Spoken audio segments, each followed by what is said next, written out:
Well, good afternoon to you. It is 5:06 now. News Talk 105.9 WMAL, where we're making sense of the news. Coming up this hour, Julie Kelly is with us at 5:30. We'll talk about that infamous January 6th footage that some of it has come out in public, but not enough. And a lot of people have been asking, when is it all going to be made public? Julie Kelly has an update on that story. You're not going to want to miss it. That's this hour on the Vince Coglianese Show. You can join us at 888-630-9625, 888-630-WMAL. Always happy for your contributions, especially on a Labor Day. If you're traveling back to our area after a very successful weekend vacation away, welcome back. Welcome back. We kept the city warm for you. I want to talk about this Biden documentary, or Biden biographer, who spent apparently a great deal of time at the Biden White House and has now released a number of excerpts ahead of his book's release, that are not all that flattering to Joe Biden and the people around him. This guy's name is Franklin Foer. He, I believe he had a career of, writing for, I think it was the New Republic. He was a kind of a lefty, basic establishment lefty, but he got access to the White House and he's writing about Biden. And I'm sensing, and I know you are too, that there's a kind of a mood shift going on in the media right now about Joe as we head into the full-blown 2024 election. And they're not all on board. There's some concerns about his age. There's concerns, although they won't admit it on television, but really about the state of the economy, and the border is in such open collapse right now that you have Democrat mayors and governors saying, Joe, you got to do something about this. You can't keep sending illegals to my state. This is not working for us. Please, Joe. And they say it in the nicest possible tone that they can. But even that is an indication that the left is in a bit of chaos right now with this idea that Joe Biden will once again be the placeholder for their political ambitions, for their power ambitions. So this author, the book's called Last Politician, Franklin Foer, was on NBC's Meet the Press this weekend with Chuck Todd, and the two of them engaged in what I think is kind of a fascinating exchange about the current occupant of the White House. Take a listen. One of the things that's so interesting about Joe Biden is that he has these insecurities that govern a lot of the ways in which he moves through the world. And so one of his primary insecurities is that he doesn't want to be perceived as stupid, because he had this plagiarism scandal back in the 1980s. And so when he walks into an interview or he walks into a press conference, he wants to have mastery of what he's discussing. And so his prep sessions can go on for long periods of time. Okay, so first of all, let me just pause here. This is hilarious. So when Biden comes out and says moronic things in public, that is after hours and hours of prep. So he was ready to say that stupid thing in public, you see. And it's just like what we found out about Corinne last week. Corinne claims that she gets up at 4:30 in the morning every day to prepare for that dumpster fire of a press conference that she conducts at the White House on an almost daily basis. The one where she doesn't come equipped with any answers on anything. And she says, you're going to have to ask somebody else, or I'm going to have to take that question, or whatever. She provides no useful information, and that takes endless preparation for her to achieve that. So both her and Joe Biden require hours of preparation to be morons in public. Just imagine what it would be like if they were actually extemporaneous, like if they were off the cuff. If you woke him up in the middle of the night and you said, Joe, what country do you live in? What kind of answer would he give? So Franklin Foer says Biden's deepest insecurity is that he's worried people might think he's an idiot. Or in his words, that he doesn't want to be perceived as stupid. People might realize that he's an idiot. That's Biden's concern. And he's apparently still dwelling on his plagiarism scandal, where he stole an entire speech and various phrases and riffs from a British politician in the late 80s by the name of Neil Kinnock. He stole this guy's life story, made it his own, which is, of course, a Joe Biden thing. And now he's worried that people think he's an idiot as a result of that. My God. All right, so Franklin Foer describes that. Then Chuck Todd asks what I think is a very fascinating question to come out of the mouth of Chuck Todd. Of what he's discussing. And so his prep sessions can go on for long periods of time. Let me ask you this way. If at the end of this calendar year, Joe Biden announces that he's not going to seek a second term, based on all your reporting, how much of a surprise will that be to you? I would say it would be a surprise to me, but it wouldn't be a total surprise. Wouldn't be a total shock. It wouldn't be a total shock. Well, that's fascinating for a couple of reasons. One, the biographer, who's had close proximity to Biden and the staff, and everybody was pouring their guts out because they wanted to be a part of this biography, so they wanted to give this guy the inside track. It was a safe space to talk to him, blah, blah, blah. He says that his educated assessment is that he would not be shocked if Joe Biden drops out of the running for president, or let's be honest, somebody forces him out of the running for president within his own party, the power structure there, before the end of the year. More interesting, I would submit, in this clip, is that it's Chuck Todd who set the timeline. Chuck Todd is the one who said, let's just say, before the end of the year, we are in September now, we don't have that many months left. Let's just say before the end of the year, Joe Biden decides that he doesn't want to be the nominee and he drops out. How surprised would you be? Here, listen again to Chuck Todd. This is the form of that question. Can go on for long periods of time. Let me ask you this way.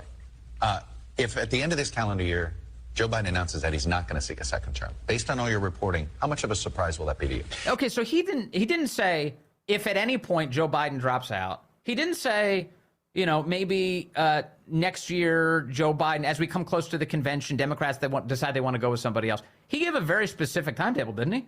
He said, let's just say if before the end of the year he decides he doesn't want to be the nominee, how shocked will you be? Don't you think that this is informed speculation? That question was the product of the circles that Chuck Todd runs in? That MSNBC World's conversations with White House people and people close to Biden, and probably more importantly, people close to Obama, are now of the opinion that they may need to get the hook out and yank this guy off stage before the end of the year? How surprised would you be if before the end of the year he drops out? Look, I could be making too much of this. Maybe Chuck Todd is just, that's just the hypothetical he came up with. It's based on literally nothing. I don't know, though. I suspect there's more to that, a lot more to that.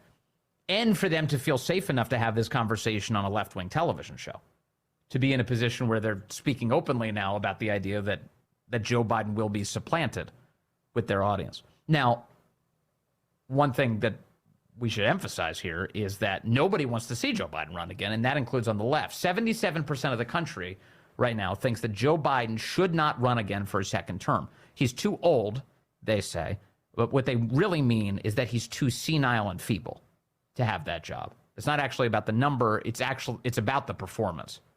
We all see it. He's barely capable of making it through a speech, can't do stairs. It's just obvious. There are people who are of his age who are in much better shape, much more with it. That's just not Joe Biden. And so nearly 80% of the country says, no, thank you. And that includes a massive amount of Democrats. Now, what does that mean for Democrat voters? Well, partly it means that many of them are going to stay home, presumably. They're going to be like, I can't support this guy again. I don't think he has it in him. I'm not that excited about voting for him. This doesn't make me happy. No. And they don't bother to change their schedule to go vote or even fill out the ballot during their month-long opportunity or 5-month-long opportunity, whatever the left devises in their state. So there is that. Also, the left must really, really want to divest from a man who is nothing except for liabilities, right? Like, at this moment, Joe Biden is a man with a record. He has been president of the United States, unfortunately, since 2021. And during that time, what has happened to the average American? Well, they've become poorer. Their communities have become more destroyed. Their loved ones have been lost to fentanyl. The border is wide open. Republicans and Democrats alike are complaining about it. And I don't say complaining lightly. I just mean objectively. I mean that they're speaking up about how awful that situation is. They don't have a good record. You know, this morning I was invited to be on the cable network News Nation, previously WGN. It was it's Chicago-based. And I did their morning show. They asked me, they're like, hey, would you come on Labor Day at 6 o'clock in the morning? I was like, yeah, sure, because I'm a glutton for punishment. And so I jump in, and they wanted to talk about this NBC story from the weekend. And that's what got me thinking about all this. There's an NBC report this weekend that Biden doesn't want to talk about Trump. He hasn't been talking about Trump. Never mind that he actually did talk about Trump today, so the NBC story is kind of already undermined. But the headline is Biden's big gamble, staying quiet on Trump. And in the piece, they argue that Biden has not mentioned Trump all that much through all of these indictments, whether it's at the state or the federal level. He's not mentioning Trump. Look at what a gentleman he's being. He's not mentioning Trump. Democrats want him to talk about Trump more, but he's not doing it because he wants to maintain the independence of the Justice Department. It's like just the most insane left-wing spin you could possibly get. And of course, it's published on NBC's website. And they're like, look, this is why Biden's staying quiet on all of this. And I'm laughing at it, and I said as much this morning on this TV show. They put me up against a left-wing panelist, and he laid out, he was like, the economy's doing great. Joe Biden has a great message to run on, and he's like, going down. I said to him, I was like, you know, I know you're a smart guy, but everything you just said is practically North Korean. It's like you're promoting Kim Jong-un. You're saying the economy's great. It's like what Karine Jean-Pierre said last week. Remember when she was asked about the border, and she said nobody's been better on the border than Joe Biden? What? Like, it is completely upside down. She's the American information minister. It's like Baghdad Bob saying the Americans are nowhere near Baghdad. Meanwhile, the tanks are rolling behind him. Like, it's just a complete lie in the service of the regime in power at the moment. And that's what Karine is doing, and that's what this lefty did this morning on television. That's what NBC's doing. Oh, yeah, Biden's doing a great job. And look at him being so independent from the Justice Department. I'm sorry, how independent is he exactly? First of all, the special counsel, Jack Smith, his team is composed of, in no small part, Biden donors. People who gave to Biden's presidential campaign, and if not his presidential campaign, Democrats broadly. People who have given to Obama in the past. These are not unbiased, objective prosecutors. They're dyed-in-the-wool Democrats who are misusing their power to attack Joe Biden's chief political opponent with a full-throated endorsement from the White House. If Biden thought stabilizing the country was the priority here, he would say knock it off. Because in the America that you and I grew up in,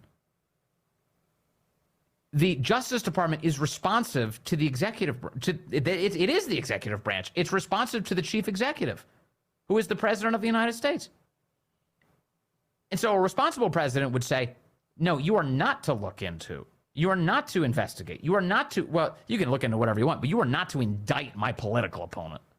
That's not happening, especially on such specious grounds, especially on such a novel category of criminal justice. It's so insane. All you're doing is wrecking the country. No. The American people voted for me to be a stabilizing force. You're not going to destabilize the country. That's not what they're doing. They're destabilizing everything. And so it's with Biden's full endorsement. And so what's happening here is Biden's silence on Trump is a ruse. It's a magic trick. It's David Blaine crap. He's got somebody else doing his dirty work. He's got the United States Department of Justice dirtying up his political opponent and creating a safe space for his corrupt son, giving him a clean bill of health despite the insurmountable evidence of crimes that the Biden family has committed. Oh, well, no prison time, no federal felony, nothing. Let's sign off on this sweetheart deal. And luckily, a judge got in the way of that. But the Justice Department completely corrupt on this question. And they're doing Biden's dirty work for him. So it's a scam. Oh, so Biden's staying quiet. Yeah, because his Justice Department is pulling off the Nancy Pelosi smear job thing. The wrap-up smear. That's what she calls it, remember? So like the wrap-up smear. You just place the allegations out there. then you, the media, you run with it, you merchandise it, and it ruins somebody's reputation. And yeah, that's a strategy, she says. Yeah, that's the strategy. That's what's happening right now. Meanwhile, Biden was in Philly this morning, and I think that that's a very interesting thing that he was in Philadelphia this morning, of all places, because a year ago, he was also in Philadelphia, and it was kind of infamous, actually.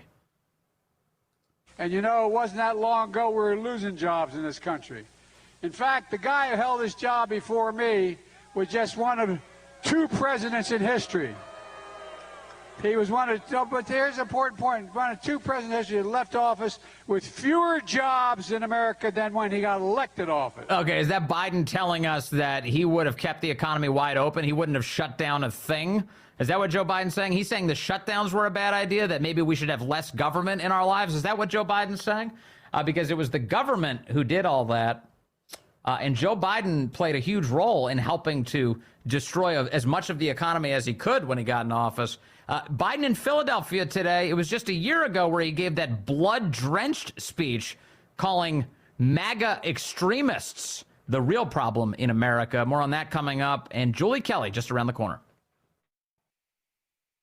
Welcome back to the Vince Coglianese Show. As I was doing some show prep today, I was looking, as I often do, at Twitter, now called X, and I saw a post from my friend Julie Kelly. She posted today that the pledge by the Republican Party to release all of the January 6th videos has been broken. What does that mean? So that's why we have with us the author of Declassified by Julie Kelly, a great Substack. She's also the author of the book How Democrats Used the Capitol Protest to Launch a War on Terror Against the Political Right. Julie Kelly joins us now. Julie, good afternoon to you. Hey, Vince. Thanks for having me on. So what is going on here? I know that the House Republicans did provide you and some other journalists with access to the January 6th footage. Give us a sense of, what you learned. What were some of the things you've learned and where we are now? So they announced, I believe it was May, that a few journalists, including myself, would be given access to these tapes. And what that means, Vince, is that we were told to go to Washington, D.C., which is fine, meet with House staffers. They then gave us access to terminals with hundreds of cameras and thousands of hours of footage, which is great. So they were very generous in giving us clips and whatever we requested. However, here I thought it would sort of be a temporary fix as they were figuring out a platform to make most of this footage publicly available. So the American people can see what was happening inside and outside the building the day before and, of course, throughout January 6th. But here we are a few months later. That isn't the case. And then they announced a new policy, what I believe another restrictive policy where journalists or nonprofits and defendants, January 6th defendants, can do the same. They can go to D.C., schedule time, look at footage that they need to or want to. They would produce the clips, give that to them, and then they can use it however they want. That's fine, but it's not fulfilling Kevin McCarthy's pledge to make all this footage available to the American people. Here we are now, September. They took over Congress in January, and that is the source of my criticism, that if this were the Democrats, this footage would have been released immediately, and they're still, in my view, not fulfilling their pledge and making this taxpayer-paid video available to the public. Right. I remember when you first got access to it, you were grateful for that, obviously, as any journalist would be. And you mentioned that you thought it was good that it gave you and some other journalists who are talented at this an opportunity to dig through it and share with the public some of the stuff that you found. But you also told me at the time that you thought that it would be appropriate that it be eventually released in its entirety to the public. That's a pledge you just noted that Kevin McCarthy made. And now with another announcement that, here's a way for other journalists to look at this thing, or January 6 defendants. In other words, they are failing to keep that honor. That's exactly right. And I did say at the time, and I got criticism too, because Vince, as you know, I've been calling for the public release of these tapes. My first article on this was May of 2021. When we found out that Capitol Police had this trove of video footage, that DOJ has designated it basically classified information. that they were keeping these clips not just away from the American people and Congress, but defendants and their own attorneys. So I was calling for this for 2 years before I was given access. And I did say at the time, yes, I'm grateful to be given access. I do think it's important that journalists at the time who know the subject matter very closely can put footage in context and to protect innocent people. But now we have even more layers, more filtering. And I think that the Republicans have created a political problem for themselves, overly complicating something, Vince, that should be very simple. I've seen a lot of this footage. There's no reason to not put big chunks of it on a public platform and let people look at it. So what is the explanation? What could possibly be the explanation? So is it possible that this is just a massive technological feat that they can't achieve easily to put all of this footage online? Is there something political that's getting in the way? They feel like it would be politically damaging if they were to release all of this? Or is anybody making some sort of national security claim against releasing the footage that they think has merit? Or what's the explanation here? I mean, I think it's a variety of things. I do think that there's definitely many technical obstacles in making all of it available at the same time on one single platform, because I've seen how involved the system is. But that doesn't mean that you can't release it on a rolling basis.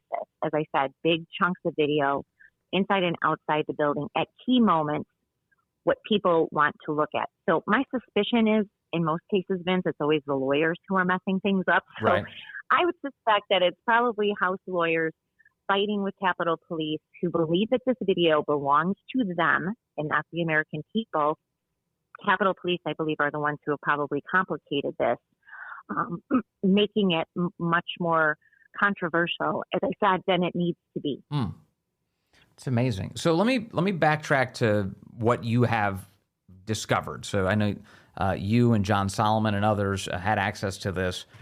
What did your access yield? What were some of the stories that you were able to lock down? So a lot of it has had to do with police misconduct that day. I've also did a lengthy piece about an identified FBI informant who was run into the Proud Boys, who committed numerous offenses on January 6th and still has not been charged. So I've released quite a bit, but I'm only one person. Right. And the other journalists who, John Solomon is a very busy guy. He's got a big organization. But we haven't really seen a lot of clips coming out of his news organization either, because as we know, there's so much breaking news all the time. So the idea that I think the test case of giving it to journalists, even myself included, and having us sort of present it to that didn't work. It's not working. And it's simply, as I said, and you just said, not fulfilling that promise to the American people. So I'm hoping that they reconsider this policy, this restrictive policy that they put out, yesterday that I was responding to. Yes. The idea that defendants can get exculpatory video, which of course all of it is exculpatory, in their cases and only be able to use it in court proceedings, which was one of the distinctions in this new policy, that should be eliminated. I mean, if a defendant finds video that is exculpatory and they want to post it in whatever platform they want, they should be able to do so. Yes. So this is just, as I said, I have suspicions about the complication. It doesn't have to be that complicated.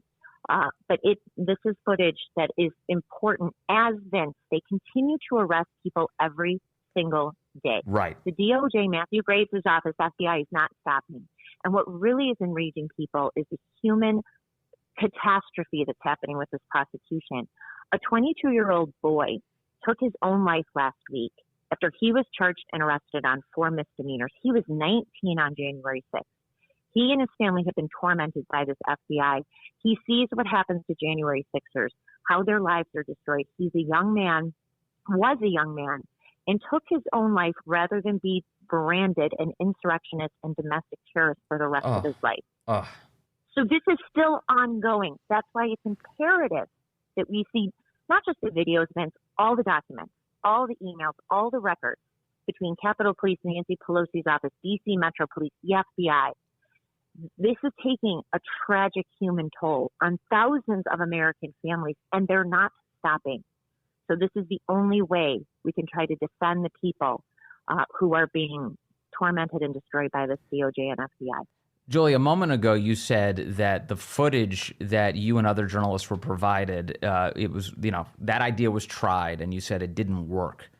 Why didn't it work? What is the explanation? Is it just that there's just so much footage to get through that even a small group of journalists just can't get through all of it? Is it a matter of the quantity?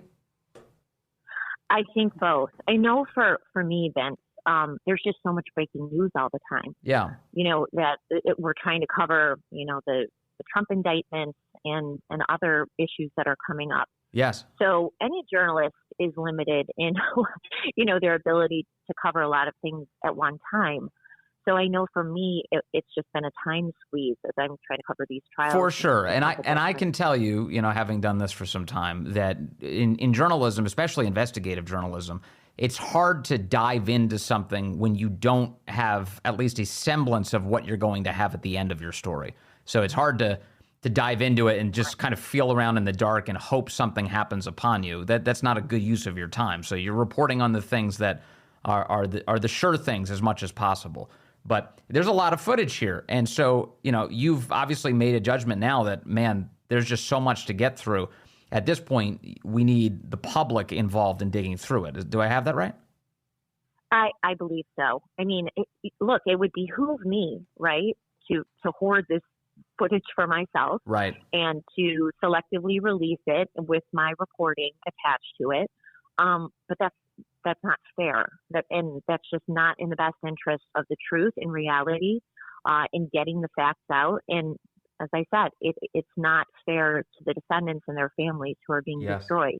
So I could hoard all the video I have. I've released video about a fence cutter, another guy who was cutting down that snow fencing. He's never been identified. He's never been charged. And this was around the same time that the first breach, it all seems coordinated. So I can keep doing that, and using my own profile and, promoting my own work. But at the end of the day, that's not right. And it's not, what I've been calling for more than 2.5 years. And it's certainly not the promise that Kevin McCarthy and House Republicans made to their own constituents. And it's certainly something, Vince, the Democrats would never do. I mean, we just can't keep playing, by the rules of a game that doesn't exist. So I don't know if that's part of their calculation, just being overly cautious. But that's not how Democrats roll in Congress, and that's not how Republicans should either.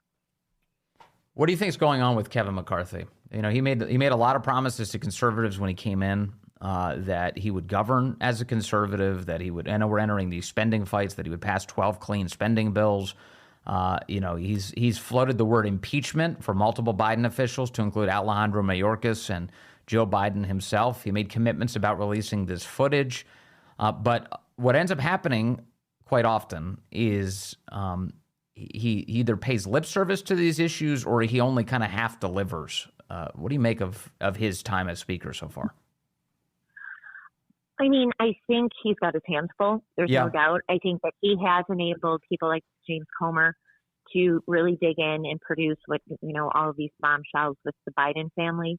So I think he has enabled a lot of these investigations. But look, the biggest mistake Republicans made, in my opinion, is not forming their own January 6th committee. This is still a top issue. This is going to be the Democrats and Joe Biden's top issue in the 2024 campaign. It's not going away. So the fact that they didn't create their own committee, hold, televised nighttime hearings for everyone to see, haul in these officials, haul in these judges, haul in Matthew Graves, haul in Christopher Wray, all of these top officials who are responsible for this abusive investigation, and exposing the cover-up. At this point, I hate to say it, with a few exceptions to January 6th, Republicans have helped with the cover-up of January 6th. They want it to go away. Vince, they do want to go. You know why? And I kind of understand it. What do? You catch a tiger by the tail. You expose the biggest crime perpetrated against the American people that has resulted in the destruction of thousands of lives political careers, and now, the former president and prospective GOP presidential. What do you do when you really find out what fully happened that day? What do you do? So it's better maybe just to hope that it goes away, even though it's not, or kind of, nibble at the edges. Well, look, Jim Jordan has this weaponization committee. Has it ever touched January 6th? They've gotten some good documents and testimony related to January 6th, but I haven't seen any hearings devoted specifically to January 6th. Right. Which they should. We should be on hearing, number 5 on January 6th with these officials and with the victims. Matt Gaetz and Marjorie Taylor Greene did hold a hearing with victims, people whose lives have been destroyed. Jerry Perna, whose nephew committed suicide in February of 2022 after he was told he would spend years in prison for an obstruction plea. That it was held off-site, and I still commend them, but it was not, a formal committee structure, and it was held in the Capitol Visitor Center, not in the Capitol building. So there have been a lot of missed opportunities, and I think Republicans are really going to pay a political price because, as you know, Vince, this is an issue top of mind to Republican voters. For sure. And if they continue to drop the ball, they are going to pay a price next year. Yeah, just be confident and forceful. That's all we're asking. It's not that hard. It's just, like the kind of the tiptoeing around. Everyone can smell that, and it smells like weakness, and people don't like it. And it's just time to fix the country up. Julie Kelly, thank you for the role that you play in doing that every day. Really appreciate your time today. Well, thanks for always covering my work, Ben. Of course, always.